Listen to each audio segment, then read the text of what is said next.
जय संतोषी माता। मैया जय संतोषी माता। सुंदर चीर सुनहरी माँ धारण कीनो, हीरा पन्ना दमके तन श्रृंगार लीनो। जय संतोषी माता। मैया जय संतोषी माता।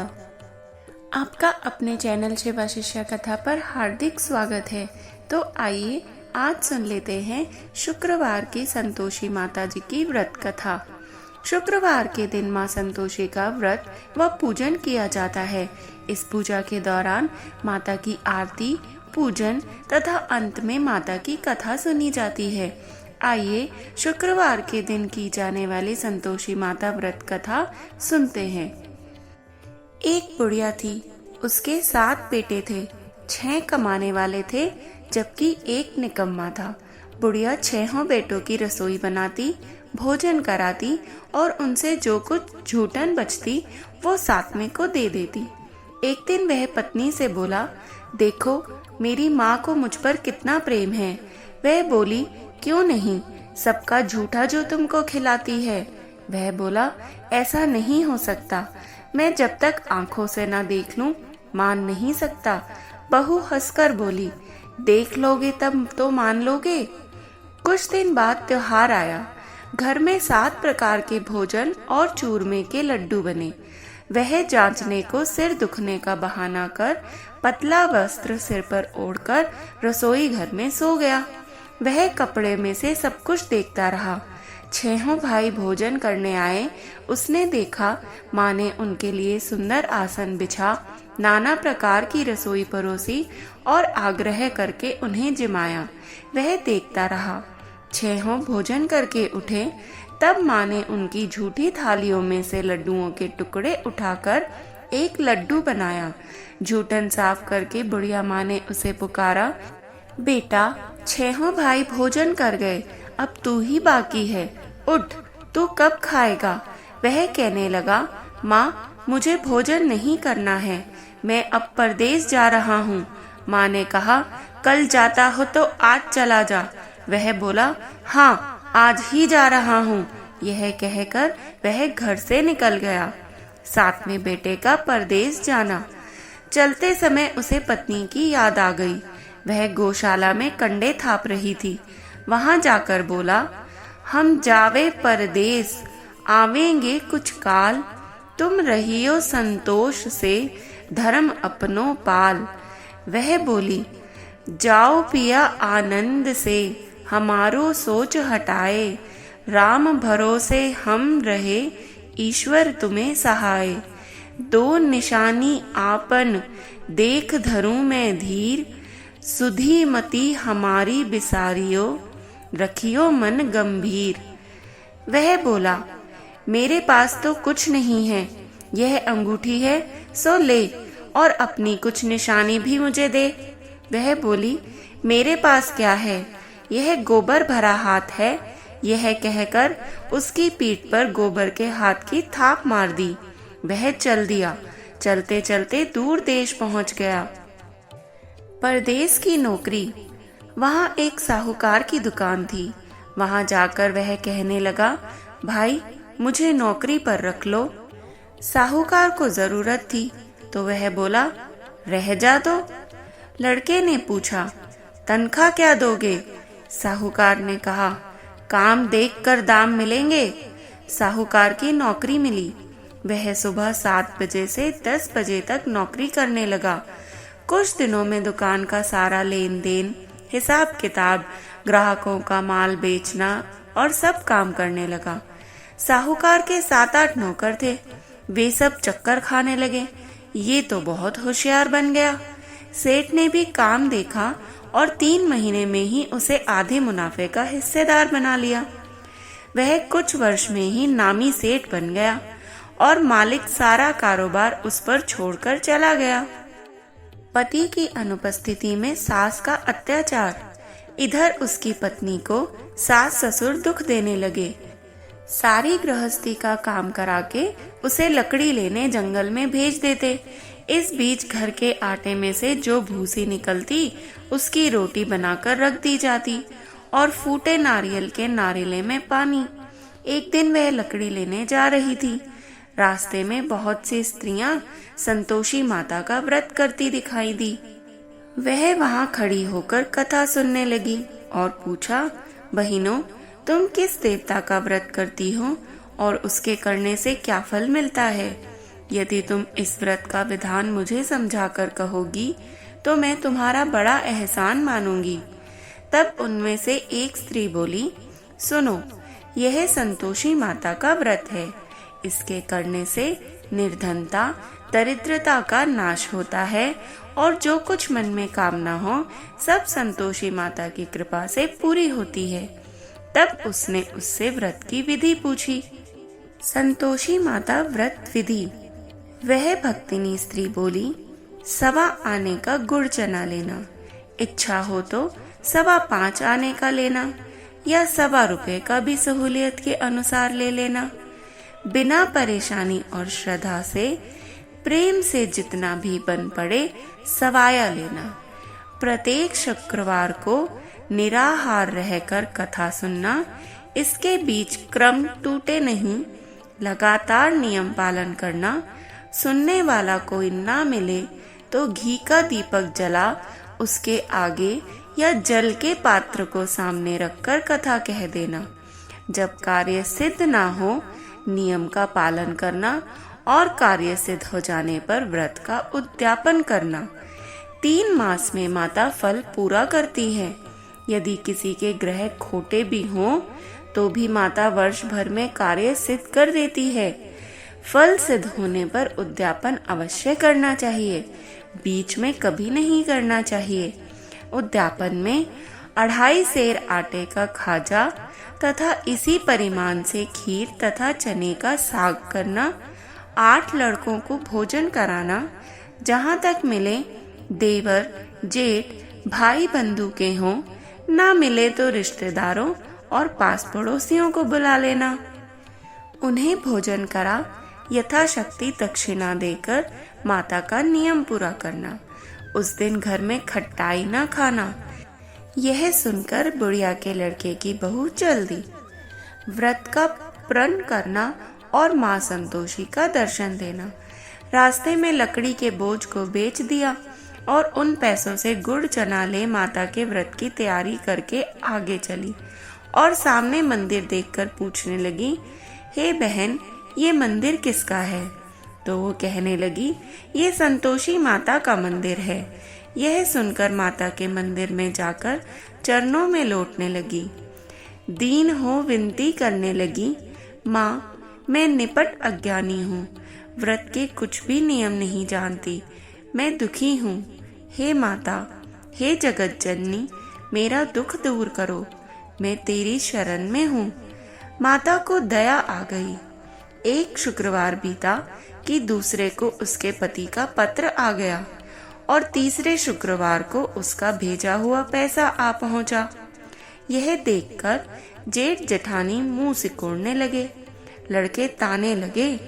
काकी के पास तो पत्र आने लगे, रुपया आने लगा, अब तो काकी की खातिर बढ़ जाएगी। बेचारी सरलता से कह देती, भैया, कागज आवे रुपया आवे, हम सबके लिए अच्छा है। ऐसा कहकर आंखों में आंसू भरकर संतोषी माता के मंदिर में आ मातेश्वरी के चरणों में गिरकर रोने लगी। माँ, मैंने तुमसे पैसा कब मांगा है? मुझे पैसे से क्या काम है? मुझे तो अपने सुहाग से काम है। मैं तो अपने स्वामी के दर्शन मांगती हूँ। तब माता ने प्रसन्न होकर कहा, जा बेटी, तेरा स्वामी अवश्य आएगा। यह सुनकर खुशी से बावली होकर घर में जाकर काम करने लगी। अब संतोषी माँ विचार करने लगी, इस भोली पुत्री को मैंने कह तो दिया कि तेरा पति आएगा, लेकिन कैसे? वह तो इसे स्वप्न में भी याद नहीं करता। उसे याद दिलाने को मुझे ही जाना पड़ेगा। इस तरह माताजी उस बुढ़िया के बेटे के पास जाकर स्वप्न में प्रकट होकर कहने लगी, साहूकार के बेटे, सो रहा है या जगता है? वह कहने लगा, माता, सोता भी नहीं जागता भी नहीं हूँ, कहो क्या आज्ञा है? माँ कहने लगी, तेरे घर बार कुछ है कि नहीं? वह बोला, मेरे पास सब कुछ है, माँ बाप है, बहू है, क्या कमी है? माँ बोली, भोले पुत्र, तेरी बहू घोर कष्ट उठा रही है। तेरे माँ बाप उसे बहुत परेशानी दे रहे हैं। वह तेरे लिए तरस रही है, तू उसकी सुध ले। वह बोला, हाँ माताजी, यह तो मालूम है, परंतु जाऊं कैसे? परदेश की बात है, लेन देन का कोई हिसाब नहीं, कोई जाने का रास्ता नहीं आता, कैसे चला जाऊं? माँ कहने लगी, मेरी बात मान, सवेरे नहा धोकर संतोषी माता का नाम ले, घी का दीपक जला, दंडवत कर और दुकान पर जा बैठ। देखते देखते सारा लेन देन चुक जाएगा, जमा का माल बिक जाएगा, सांझ होते होते धन का भारी ढेर लग जाएगा।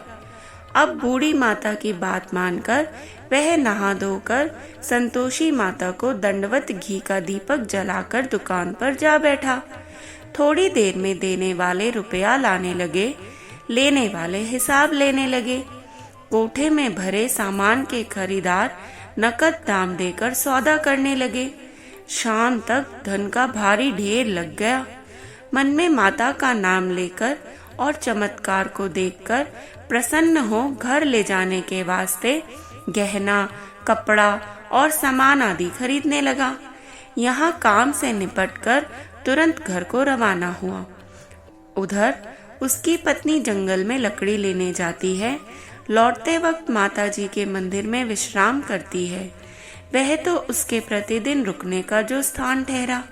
धूल उड़ती देख वह माता से पूछती है, हे माता, यह धूल कैसे उड़ रही है? माता कहती है, हे पुत्री, तेरा पति आ रहा है। अब तू ऐसा कर कि लकड़ियों के 3 बोझ बना ले, एक नदी के किनारे रख और दूसरा मेरे मंदिर पर और तीसरा अपने सिर पर। तेरे पति को लकड़ियों का गट्ठर देखकर मोह पैदा होगा। वह यहाँ रुकेगा, नाश्ता पानी खाकर माँ से मिलने जाएगा।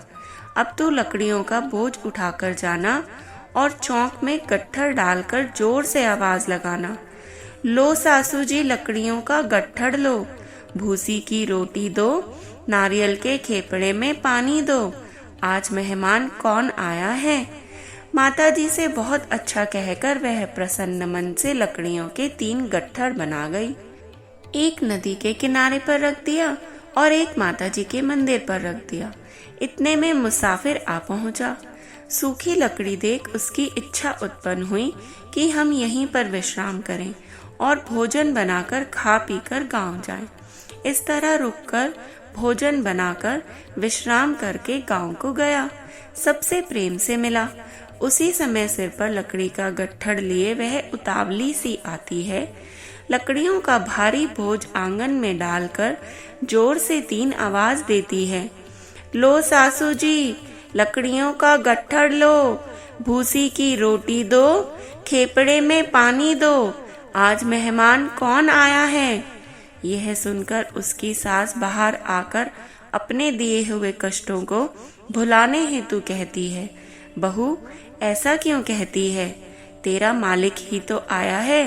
आ बैठ, मीठा भात खा, भोजन कर, कपड़े गहने पहन। उसकी आवाज सुनकर उसका पति बाहर आ जाता है। अंगूठी देखकर व्याकुल हो जाता है और माँ से पूछता है, माँ, यह कौन है? माँ बोली, बेटा, यह तेरी बहू है।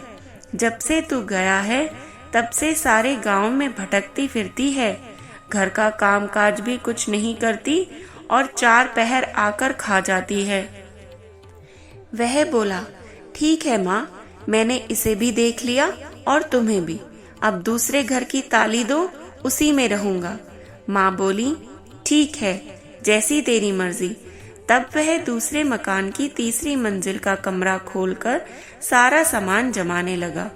एक दिन में राजा के महल जैसे ठाट बाट बन गए। अब क्या था, बहू सुख भोगने लगी। इतने में शुक्रवार आया। शुक्रवार व्रत के उद्यापन में हुई भूल, किया खट्टाई का इस्तेमाल। उसने अपने पति से कहा, मुझे संतोषी माता के व्रत का उद्यापन करना है। पति बोला, खुशी से कर लो। वह उद्यापन की तैयारी करने लगी। जेठानी के लड़कों को भोजन के लिए कहने गई। उन्होंने मंजूर तो किया, परंतु पीछे से जेठानी ने अपने बच्चों को सिखाया, देखो भोजन के समय खटाई अवश्य मांगना, जिससे उसका उद्यापन पूरा ना हो। लड़के जीवने आए, खीर खाना पेट भर खाया, परंतु बाद में खाते ही कहने लगे, हमें खटाई दो, खीर खाना हमको नहीं पाता, देखकर अरुचि होती है। वह कहने लगी, भाई खटाई किसी को नहीं दी जाएगी, यह तो संतोषी माता का प्रसाद है। लड़के उठ खड़े हुए, बोले, पैसा लाओ। भोली बहू कुछ जानती नहीं थी, उसने पैसे दे दिए। लड़के उसी समय हट करके इमली की खटाई लेकर खाने लगे। यह देखकर बहू पर माताजी ने कोप किया। राजा के दूत उसके पति को पकड़ कर ले गए। जेठ जेठानी मान माने वचन कहने लगे, लूट लूट कर धन इकट्ठा करके लाया है, अब सब मालूम पड़ जाएगा जब जेल की मार खाएगा। बहू से यह सहन नहीं हुआ। माँ संतोषी से उसने माफी मांगी। रोती हुई बहू माताजी के मंदिर गई और कहने लगी, हे माता, ये तूने क्या किया? हंसाकर अब भक्तों को रुलाने लगी। माता बोली, बेटी तूने उद्यापन करके मेरा व्रत भंग किया है। वह कहने लगी, माता मैंने कुछ अपराध किया है, मैंने तो भूल से लड़कों को पैसे दे दिए थे, मुझे क्षमा करो, मैं फिर तुम्हारा उद्यापन करूंगी। माँ बोली, अब भूल मत करना। वह कहती है, अब भूल से भी भूल नहीं करूंगी, अब बतलाओ वे कैसे आवेंगे। माँ बोली, जा पुत्री, तेरा पति तुझे रास्ते में आता मिलेगा। वह निकली, राह में पति आता मिला। वह पूछी, कहाँ गए थे? वह कहने लगा, इतना धन जो कमाया है उसका टैक्स राजा ने मांगा था, वह भरने गया था। वह प्रसन्न होकर बोली, भला हुआ, अब घर को चलो। कुछ दिन बाद फिर शुक्रवार आया, फिर से किया व्रत का उद्यापन। वह बोली, मुझे फिर माता का उद्यापन करना है। पति ने कहा, करो। बहू फिर जेठ के लड़कों को भोजन को कहने गई। जेठानी ने एक दो बातें सुनाई और फिर से सब लड़कों को सिखाने लगी, तुम सब लोग पहले ही खटाई मांगना। लड़के भोजन से पहले कहने लगे, हमें खीर नहीं खानी, हमारा जी बिगड़ता है, कुछ खटाई खाने को दो। वह बोली, खटाई किसी को नहीं मिलेगी, आना हो तो आओ। वह ब्राह्मण के लड़के लाकर भोजन कराने लगी। यथाशक्ति दक्षिणा की जगह एक एक फल उन्हें दे दिया। संतोषी माता प्रसन्न हो गई। संतोषी माता का फल। माता की कृपा होते ही 9वें मास में उसके चंद्रमा के समान पुत्र प्राप्त हुआ। पुत्र को पाकर प्रतिदिन माताजी के मंदिर को वह जाने लगी। माँ ने सोचा, यह तो रोज आती है, आज क्यों ना इसके घर चलूं। यह विचार करके माता ने भयानक रूप बनाया। गुड़ चने से सना मुख, ऊपर सूंड के समान होठ, उस पर मक्खियां भिन भिन कर रही थी। दहेली पर पैर रखते ही उसकी सास चिल्लाई, देखो रे, कोई चुड़ैल डाकिन चली आ रही है, लड़कों इसे भगाओ, नहीं तो ये किसी को खा जाएगी। लड़के भगाने लगे, चिल्लाकर खिड़की बंद करने लगे। बहू रोशनदान में से देख रही थी। प्रसन्नता से पगली पगली बनकर चिल्लाने लगी, आज मेरी माता घर आई है, आज मेरी माता मेरे घर आई है। वह बच्चे को दूध पीने से हटाती है, इतने में सास का क्रोध फट पड़ा। वह बोली, क्या उतावली हुई है, बच्चे को पटक दिया। इतने में माँ के प्रताप से लड़के ही लड़के नजर आने लगे। वह बोली, माँ, मैं जिसका व्रत करती हूँ यह वह संतोषी माता है। सबने माताजी के चरण पकड़ लिए और विनती करके कहने लगे, हे माता, हम मूर्ख हैं, अज्ञानी हैं, तुम्हारे व्रत की विधि हम नहीं जानते, व्रत भंग करके हमने बड़ा अपराध किया है। जग माता, आप हमारा अपराध क्षमा कर दो। इस प्रकार माता प्रसन्न हो गई। बहू को प्रसन्न हो, ऐसा फल दिया वैसा माता सबको दे। कथा पढ़ते को, सुनते को और हुकारा भरते का मनोरथ पूर्ण करे संतोषी माता। तो बोलो संतोषी माता की जय। ऐसी ही और पौराणिक कथाओं के लिए कृपया हमें सब्सक्राइब करके जाएं, और यदि आपको हमारा प्रस्तुतिकरण अच्छा लग रहा है तो कृपया अपने बंधु बांधवों के साथ हमारा वीडियो शेयर करें व एक लाइक अवश्य कर जाएं, और जपते रहें हर हर महादेव।